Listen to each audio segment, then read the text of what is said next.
Hi students, welcome back. This is Madhu Dharmapuri and topic of today's lecture is curl of a magnetic field. So we are going to find out the curl of a magnetic field. So we are doing that by using Ampere's circuital law.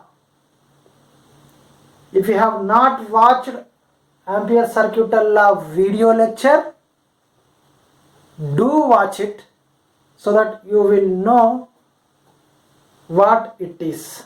So for now, I'll quickly go through what is Ampere circuital law. It talks about the net magnetic field around a closed curve. The line integral taken for a resultant magnetic field around a closed curve is equivalent to mu naught times the current crossing the area bounded by that curve. Okay, so that is what Ampere circuital law is, and here is the mathematical equation for the Ampere circuital law. Integral B dot dl is equal to mu naught times I net, where I net is the total current crossing the area bounded by closed curve. Okay, so I am going to use this equation for finding the curl of a magnetic field. Okay, so how to find it? I am going to take the help of Stokes theorem from vector calculus. Okay, so from vector calculus,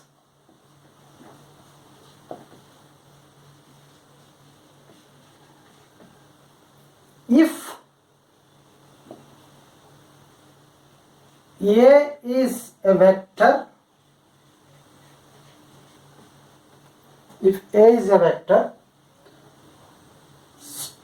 Stokes theorem talks about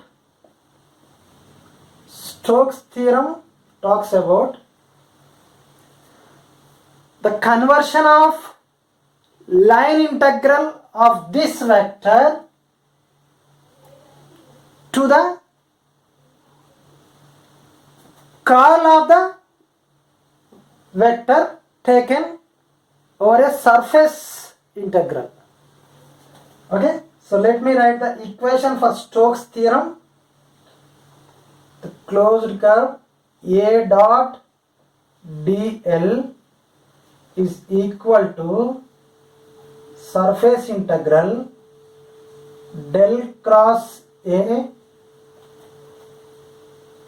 dot ds. This is Stokes theorem. It basically talks about the conversion of line integral into surface integral. Okay, so this also can be written as curl A dot ds. C refers to closed integral here. So using this equation, using this Stokes theorem, I will find out the curl of a magnetic field from Ampere circuital law. So what is Ampere circuital law? Integral B dot dl can be written as, using this theorem, surface integral del cross B dot ds and mu naught I net I will take as mu naught I, where if you can say if I net is equal to I, then this I can be written as surface integral J dot ds.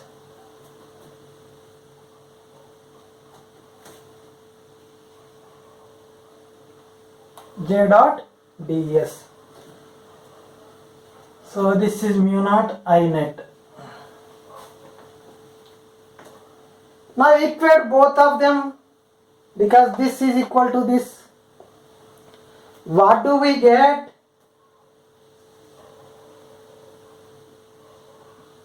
Both right hand sides I am equating ds equal to mu naught J dot ds. What is J here? J is current density, which is current passing per unit area. It talks about in unit area how much current is passing. So that is why I have written I as J multiplied by that area. I as J multiplied by that area with an integration over surface. If that current is distributed over the surface. Okay, now if you see these equations, both sides we have surface integrals with ds here and ds here. The surface integral taken over the surface, the surface integral taken over the surface. So we can equate the actual integrals here. Del cross B equal to mu naught J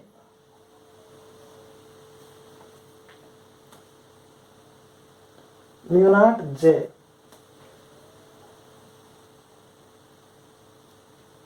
Okay, so this is nothing but curl of B, which is equal to mu naught J.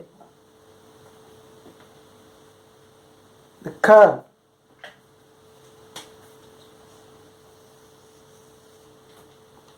What is our aim? Curl of a magnetic field, which comes out to be mu naught J. This or this, both. Now if you observe this equation or this equation, on the left side we have differential operator del. What was the original equation that we have taken? This. We have ended up with a differential equation. We have started with integral equation,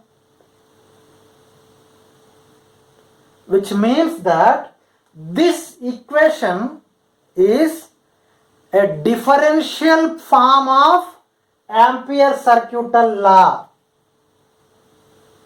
What is this? This is differential form of Ampere circuital law.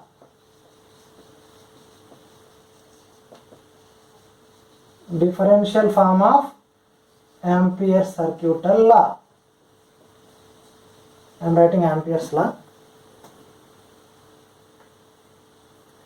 So we were able to convert integral form of Ampere circuital law into differential form of Ampere circuital law. But at the end, we could also find a new formula for curl of a magnetic field, which is equal to mu naught times the current density. Remember, the current here is the current, whatever the current that is passing through the loop bounded by a closed curve